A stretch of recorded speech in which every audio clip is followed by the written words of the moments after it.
Assalamualaikum warahmatullahi wabarakatuh. Hello guys, kami dari kelompok 1 pada mata kuliah Auditing 2 yang beranggotakan saya sendiri Apriliani Wirini Putri dan teman saya Amanda Anindya, Anissa, Ayu Efrianti, dan Diah Gandoria. Nah, pada kesempatan kali ini, kami akan mempresentasikan materi kami mengenai audit kas dan setara kas. Sebelum kita masuk kepada pembahasan, kami akan menampilkan topik-topik apa saja yang akan kita bahas pada kali ini.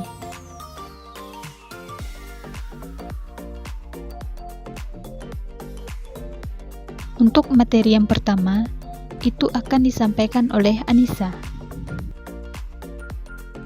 Baiklah teman-teman, kita masuk kepada materi yang pertama, yaitu tentang pengertian kas dan setara kas, beserta contohnya. Nah, sekarang kita masuk kepada pengertian kas. Tentu teman-teman sudah tidak asing lagi dengan kas. Apa sih itu definisi dari kas? Nah, menurut Ikatan Akuntansi Indonesia, kas merupakan mata uang kertas dan logam, baik rupiah maupun valuta asing yang masih berlaku sebagai alat pembayaran yang sah, termasuk pula dalam kas adalah mata uang rupiah yang ditarik dari peredaran dan masih dalam masa tenggang untuk pertukarannya ke Bank Indonesia. Sedangkan menurut standar akuntansi keuangan, kas adalah alat pembayaran yang siap dan bebas digunakan untuk membiayai kegiatan umum perusahaan. Nah, dapat disimpulkan, kas adalah sejumlah uang tunai dan simpanan uang di bank dalam bentuk giro, surat-surat berharga yang dapat digunakan sebagai alat pertukaran yang normal. Kas ini meliputi yang pertama koin, yang kedua uang kertas, yang ketiga cek, yang keempat wesel, yang kelima uang yang tersimpan di bank yang penarikannya tidak dibatasi. Nah, selanjutnya kita masuk kepada pengertian setara kas dan contohnya. Jadi, setara kas adalah investasi yang sifatnya sangat liquid, berjangka pendek, dan yang dengan cepat dapat dijadikan kas dalam jumlah yang dapat ditentukan dan memiliki resiko perubahan nilai yang tidak signifikan. Nah, poin-poin penting yang dapat diambil dari pengertian setara kas tersebut adalah yang pertama, investasi jangka pendek, kurang dari 3 bulan sejak perolehannya. Yang kedua, sangat liquid. Yang ketiga, dimiliki untuk memenuhi komitmen jangka pendek. Yang keempat, bukan untuk tujuan investasi atau tujuan lainnya. Nah, contoh dari setara kas ini adalah deposito kurang dari 3 bulan, dan cerukan dari bank, di mana cerukan adalah perpanjangan kredit dari bank yang diberikan ketika saldo dalam rekening mencapai 0. Untuk materi selanjutnya, itu akan disampaikan oleh Ayu. Materi selanjutnya yaitu tujuan audit kas dan setara kas. Kas dan setara kas memiliki arti penting bagi sebuah perusahaan atau entitas, yaitu sebagai elemen yang digunakan dalam menjalankan aktivitas operasi, investasi, dan pendanaan. Ada 5 tujuan audit kas dan setara kas. Yang pertama, untuk memeriksa apakah terdapat internal kontrol kas dan setara kas serta transaksi dari penerimaan dan pengeluaran kas dan bank. Dari tujuan ini, ada beberapa ciri internal kontrol yang baik atas kas dan setara kas, serta transaksi penerimaan dan pengeluaran kas dan bank, yaitu adanya pemisahan tugas dan tanggung jawab antara penerima dan yang mengeluarkan kas dengan yang melakukan pencatatan. Adanya otorisasi atas pengeluaran dan penerimaan kas dan bank. Pegawai yang melakukan rekonsiliasi bank harus berbeda dari pegawai yang mengerjakan buku bank. Yang ketiga, digunakannya Impress Fund System atau metode tetap untuk mengelola kas kecil. Tujuan yang kedua, untuk memeriksa apakah saldo kas dan setara kas yang ada di neraca per tanggal neraca itu betul-betul adanya dan dimiliki oleh perusahaan dengan melakukan cash of name baik itu pada cash on hand maupun pada cash in bank pada periode audit. Tujuan yang ketiga, untuk memeriksa apakah ada pembatasan untuk penggunaan saldo dan setara kas. Misalnya ini terjadi pada entitas non-laba. Contohnya, sebuah yayasan akan menyajikan wakaf berupa kas serta sumbangan yang terikat jika wakaf itu diterima dengan persyaratan yang membatasi penggunaan pada aset tersebut. Tujuan yang keempat, untuk memeriksa seandainya ada saldo kas dan setara kas dalam bentuk valuta asing, apakah saldo kas tersebut dikonversikan ke dalam rupiah dengan menggunakan kurs tengah Bank Indonesia pada tanggal neraca, dan apakah selisih kurs yang terjadi itu sudah dibebankan atau dikreditkan ke laba rugi komprehensif tahun berjalan. Tujuan yang kelima, untuk memeriksa apakah penyajian di neraca sesuai dengan standar akuntansi keuangan Indonesia dalam hal penyajian dan pengungkapan. Materi selanjutnya akan disampaikan oleh Amanda. Siklus kas dan setara kas. Kas terdiri dari 3 sistem, yaitu masing-masing terdiri dari berbagai jaringan prosedur. Yang pertama ada sistem penerimaan kas, di mana sistem penerimaan kas ini terdiri atas prosedur penerimaan kas dari penjualan tunai, prosedur penerimaan kas dari penerimaan piutang, prosedur setoran bank, serta prosedur pencatatan penerimaan kas. Yang kedua ada sistem penerimaan kas, di mana sistem penerimaan kas ini terdiri atas prosedur pembuatan bukti kas keluar, prosedur pembayaran kas, serta prosedur pencatatan pengeluaran kas. Yang ketiga adalah sistem kas kecil, di mana sistem kas kecil ini terdiri atas prosedur pembentukan dana kas kecil, prosedur permintaan dan pertanggungjawaban pengeluaran dana kas kecil, serta prosedur pengisian kembali dana kas kecil. Sistem penerimaan dan pengeluaran kas. Sistem penerimaan kas. Yang pertama, bagian surat memisahkan cek dan pemberitahuan pengiriman uang serta membuat daftar pemberitahuan pembayaran. Cek-cek ini beserta salinan dari daftar pemberitahuan pembayaran akan dikirimkan ke bagian penerimaan kas, pemberitahuan pengiriman uang, dan satu salinan dari daftar pemberitahuan pembayaran akan dikirim ke bagian piutang usaha. Yang kedua, bagian penerimaan kas, staf administrasi bagian penerimaan kas merekonsiliasi cek dan daftar pemberitahuan pembayaran serta membuat beberapa slip penyimpanan. Melalui terminal yang ada, staf administrasi tersebut akan membuat record voucher jurnal untuk total kas yang diterima. Staf administrasi tersebut akan mengarsip daftar pemberitahuan pembayaran dan satu salinan dari slip penyimpanan. Pada akhir jam kerja, staf administrasi tersebut akan menyimpan uang kas ke bank. Ketiga, bagian piutang usaha staf administrasi. Bagian piutang usaha akan menerima dan merekonsiliasi pemberitahuan uang dan daftar pemberitahuan pembayarannya melalui terminal yang ada. Staf administrasi tersebut akan membuat file transaksi penerimaan kas berdasarkan tiap pemberitahuan pengiriman uang dan daftar pemberitahuan pembayaran. Yang keempat, bagian pemrosesan data. Pada akhir jam kerja, program batch merekonsiliasi voucher jurnal bersama dengan file transaksi untuk berbagai kas yang diterima, serta memperbarui sub piutang usaha dan berbagai akun pengendalian. Proses ini menggunakan metode akses langsung yang telah dijelaskan sebelumnya.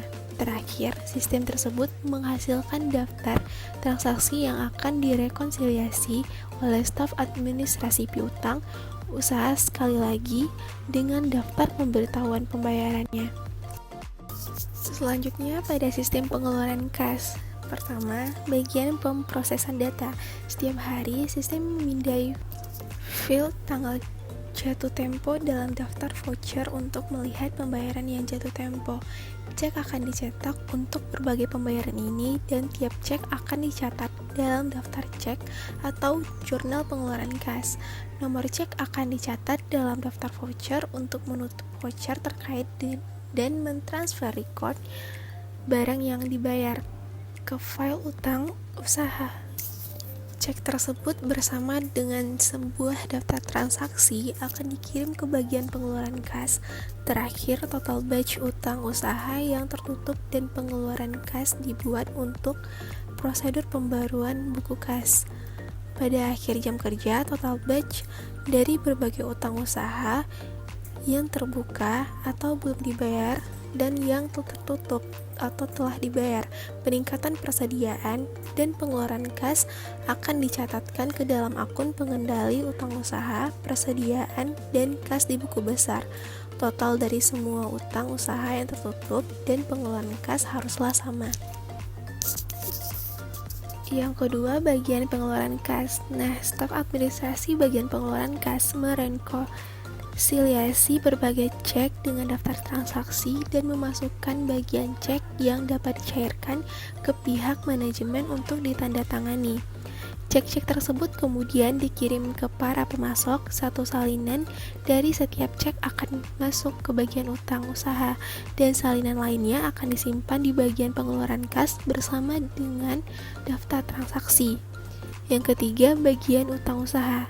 Setelah menerima salinan cek, staf administrasi bagian utang usaha akan mencocokkan semua dokumen itu dengan voucher terbuka dan mentransfer utang usaha yang tertutup ke file voucher tertutup. Proses siklus pengeluaran akan berakhir bersama dengan tahap ini. Nah, untuk materi selanjutnya akan disampaikan oleh Diah.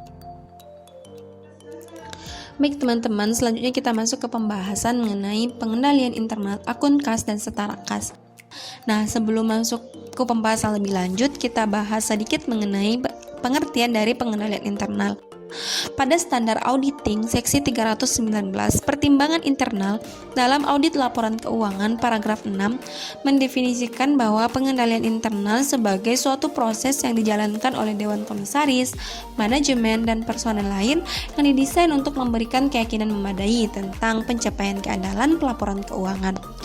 Nah, selanjutnya kita masuk kepada pengertian pengendalian internal kas dan setara kas, di mana menurut Suemarso S dan R dalam bukunya Akuntansi Suatu Pengantar pada tahun 2004, dalam mengelola kas, perusahaan memerlukan perhatian yang cukup serius, di mana ada beberapa hal yang perlu diperhatikan pada waktu mengelola kas. Yang pertama, perencanaan arus kas atau cash flow planning. Yang kedua, pengendalian penerimaan kas. Menurut Warren Rifes tahun 2005, untuk melindungi kas dari pencurian, penyalahgunaan, perusahaan harus melindungi kas mulai dari diterimanya hingga disetorkan ke bank. Prosedur semacam itu disebut dengan pengendalian preventif atau preventive control. Prosedur yang dirancang untuk mendeteksi pencurian atau penyalahgunaan kas disebut dengan pengendalian detektif atau detektif kontrol. Yang ketiga yaitu pengendalian pengeluaran kas. Nah, menurut Warren Rifes tahun 2005, pengendalian internal atas pembayaran kas harus memberikan jaminan yang memadai bahwa pembayaran dilakukan hanya untuk transaksi yang diotorisasi. Di samping itu, pengendalian harus memastikan bahwa kas digunakan secara efisien. Yang keempat, melakukan rekonsiliasi bank, dan yang terakhir penerapan sistem dana tetap untuk kas kecil. Nah, selanjutnya kita masuk ke pembahasan mengenai test of control akun kas dan setara kas beserta contohnya. Nah, test of control atau TOC ini dilakukan apabila ada terjadi kesalahan-kesalahan kepada akun kas, seperti dalam melakukan pengajian pengendalian. Dilakukan dengan cara yang pertama observation, di mana observasi ini adalah mengobservasi atas fungsi-fungsi pengendalian dalam pelaksanaannya. Yang kedua yaitu inquiry, itu memperoleh bukti secara lisan dan dokumentasikan. Yang ketiga, fetching, pengujian dokumen, menelusuri proses transaksi ke dokumen pendukung. Yang keempat, sequence checking atau menguji urutan nomor dokumen apakah sesuai dengan nomor urutannya. Yang kelima, direct examination atau menguji rekonsiliasi bank, menguji dokumen penjualan. Dan yang terakhir, tracking, yaitu menelusuri proses dari dokumen transaksinya. Nah, adapun aspek yang perlu diperhatikan dalam test of control ini, yang pertama yaitu pengujian dilakukan atas siklus transaksi perusahaan, begitu penjualan dan penerimaan kas, pembelian dan pengeluaran kas, dan penggajian. Yang kedua, kita perlu yang namanya atribut, di mana unsur-unsur pengendalian yang melekat pada proses bisnis. Yang ketiga, adanya pemisahan fungsi, otorisasi, kecukupan, dan kelengkapan dokumen penomoran dokumen. Yang keempat, proses verifikasi ketetapan pencatatan atribut yang diuji disesuaikan dengan desain pengendalian yang ada di perusahaan. Kita masuk kepada topik yang terakhir, yaitu prosedur audit kas dan setara kas yang akan disampaikan oleh saya sendiri. Ada beberapa langkah atau prosedur dalam melakukan pemeriksaan atau dalam mengaudit kas dan setara kas. Yang pertama, pahami dan evaluasi internal kontrol atas kas dan setara kas, serta transaksi penerimaan dan pengeluaran kas dan bank.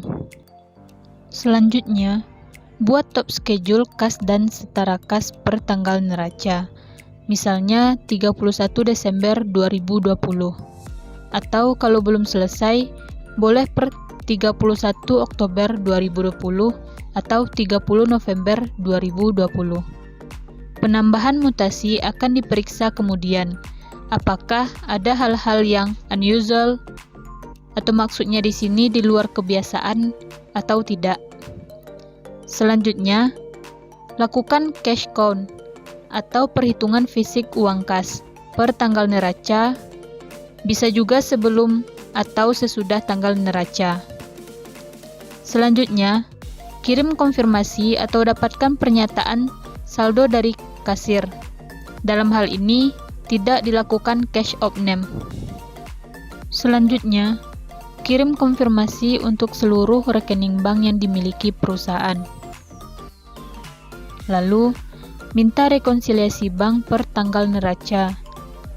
Misalnya per 31 Desember 2020. Dan kalau belum selesai yang Desember, dapat diminta per 30 November 2020. Selanjutnya, lakukan pemeriksaan atas rekonsiliasi bank tersebut. Kemudian, review jawaban konfirmasi dari bank, notulen rapat, dan perjanjian kredit untuk mengetahui apakah ada pembatasan dari rekening bank yang dimiliki perusahaan. Selanjutnya, periksa interbank transfer, lebih kurang sebelum dan sesudah tanggal neraca, untuk mengetahui adanya kitting dengan tujuan untuk window dressing. Lalu, periksa transaksi kas sesuai tanggal neraca, sampai mendekati tanggal selesainya pemeriksaan lapangan.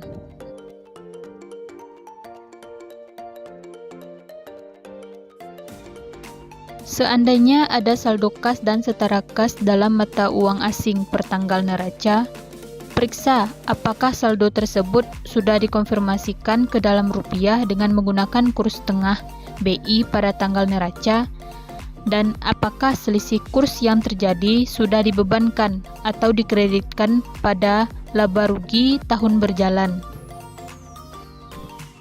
Selanjutnya, periksa apakah penyajian kas dan setara kas di neraca dan catatan atas laporan keuangan sesuai dengan standar akuntansi keuangan yang berlaku di Indonesia, seperti SAK, ETAP, atau IFRS.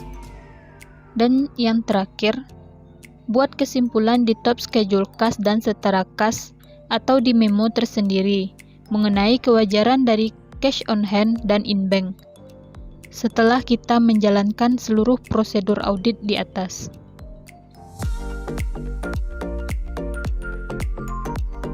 Sekianlah presentasi kami pada kali ini. Semoga video kami bermanfaat. Thanks for watching. Assalamualaikum warahmatullahi wabarakatuh.